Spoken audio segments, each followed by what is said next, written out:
소장님 여기 어디 나오신 거예요? 네, 여기는 원효로인데요. 지금 우리 현장 몇 개 원효로에 있어서 일단 잠깐 설명 좀 드리려고 왔습니다. 이 건물은 지하 1층, 지상 17층 오피스텔인데요.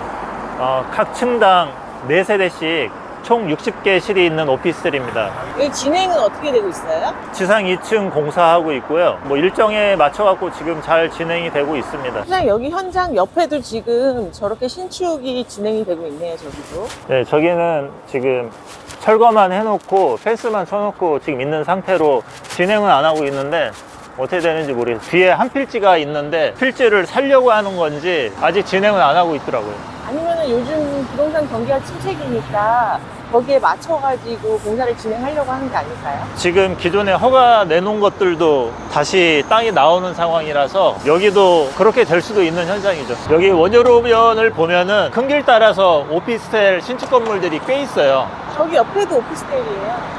네, 여기도 있고 저 가면서도 있고 이 건너편도 있고 오피스텔 꽤 많이 졌어요. 요즘 오피스텔 시장이 좀 어떤가요? 요즘 오피스텔 시장 굉장히 어렵습니다. 분양이 잘 안 돼서 굉장히 어렵고요. 이 상황을 좀 반전시키려면은 어떤 정책적인 어떤 변화가 좀 필요할 것 같아요. 오피스텔이 주택수에 포함되어 있는데 다른 세제 혜택은 뭐 둘째 치고 주택수에서만 빼줘도 오피스텔 시장이 조금 살아나지 않을까. 그런 찌라시가 좀 돌긴 했었잖아요. 이 오피스텔 공급하는 이 업체들에서 가장 크게 얘기하는 것이 그 주택수 포함 여부입니다, 사실. 원효로변은 다 노선상업지역이에요. 노선상업지역이라는 것이 얇고 길게 큰 길 따라서 상업지역이 형성돼 있어요. 그래서 이 전부 오피스텔 시축 건물들 보면은 전체가 상업지역이 아니고 뒤에 일반 주거지역하고 섞여 있습니다. 그래서 용적률을 차등받을 수 있는 그런 땅들이에요. 노선상업지역이 있고 일반 상업지역이 있는데 건축법상은 전부 다 그냥 일반 상업지역입니다. 길 따라서 길게 돼 있는 지역을 노선상업지역이라고 하고 블록 전체가 상업지역인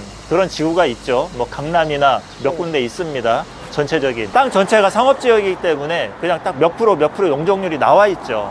근데 여기는 일반 주거지역 용적률 따로 상업지역 용적률 따로 그렇게 계산을 해서 합쳐야 되기 때문에 기존 일반 상업지역은 용적률 800%를 가져가지만 여기는 각각 용적률 계산해서 합쳐야 되는, 그래서 여기는 600%가 안 돼요. 그러면은 노선 상업지역이랑 일반 상업지역이랑 특장점이 확실한가요? 특장점은 사실 특별히 없고요. 전부 다 상업지역은 맞습니다. 상업지역 형성이 블록 전체로 돼 있느냐 아니면은 큰 길 따라서 길게 돼 있느냐 그냥 그 차이지, 노선 상업지역과 일반 상업지역 전부 다 다른 건 없습니다. 다 똑같은 일반 상업지역이죠. 일반인들이 어떤 건물을 신축을 할 때 그러면 노선 상업지역이든 일반 상업지역이든 크게 상관이 없는 거네요. 땅값의 문제겠죠.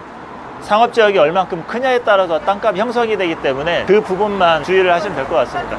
그냥 화나신 건 아니죠? 햇빛이 너무 강렬하네요. 여기 현장은 이게 원효로변인데 한강하고 좀 가까운 원효로변입니다. 여기는 연면적이 한 900평 정도 되고요. 900평이요? 예, 지상 13층입니다. 기존에는 66세대였는데 48세대로 설계 변경을 한 전체 오피스텔 건물입니다. 소장님 여기는 현장이 조금 공사하기가 조금 열악했겠어요. 뒷면도 그렇고. 예, 뒤쪽에 인접 건물하고 좀 가까워서 네. 약간 처음에 민원이 좀 있었죠. 아, 민원이 되게 많았나요? 많지는 않았고 뭐 한 군데에서 좀 민원이 좀 세게 좀 걸려가지고 근데 다 해결은 된 상태입니다. 뒤에는 지금 다 주택가네요? 예, 다 주택가죠. 그럼 여기도 노선 상업지역이에요? 예, 여기가 노선상업지역인데 여기 좀 특징 중에 하나가 이쪽 부분은 다 일반 주거지역이에요. 그런데 노선상업지역의 특징이 일단 두 가지 용도지역 지구가 섞이기 때문에 그 중에 대지 면적이 큰 쪽으로 용도지역이 따라가거든요. 근데 처음에 여기는 한 필지인데 여기도 두 개 지역이 섞이는 지역인데 일반 주거지역이 50%가 넘었어요. 그래서 주거지역으로 가야 되는 상황이었거든요. 근데 상업지역 적용을 받아야 우리가 건축하는데 가장 큰 걸림돌인 1조 규정을 안 받는데 일반 주거지역이 과반이 넘으면은 북쪽에서 1조를 받아야 되기 때문에 굉장히 신축하는데 불리해집니다. 그래서 제가 이 현장에 제시한 해결법은 뒤쪽 일반 주거지역을 과반이 안 되게 49.9%로 잘라서 나머지 부분을 필지 분할을 했습니다. 그 필지는 아주 작게 조금 나왔는데 거기는 빈생을 따로 지어서 따로 매각할 수도 있고 이 건물에서 사용할 수도 있고 처음에 사업 계획을 잡았죠. 그래서 이게 두 가지의 용도지구가 섞이는 지역은 과반이 넘는 쪽으로 가기 때문에 유리한 용도지구로 가는 그 방향을 잡아야 되거든요. 그래서 이 현장 같은 경우에 뒤쪽에 주거지역을 잘라냄으로써 일반 상업지역에 여러 가지 규정을 적용받는 일반 주거지역의 1조나 다른 제한적인 사항을 적용받지 않고 조금 편하게 건물을 지을 수 있게 그렇게 사업계획을 잡은 겁니다.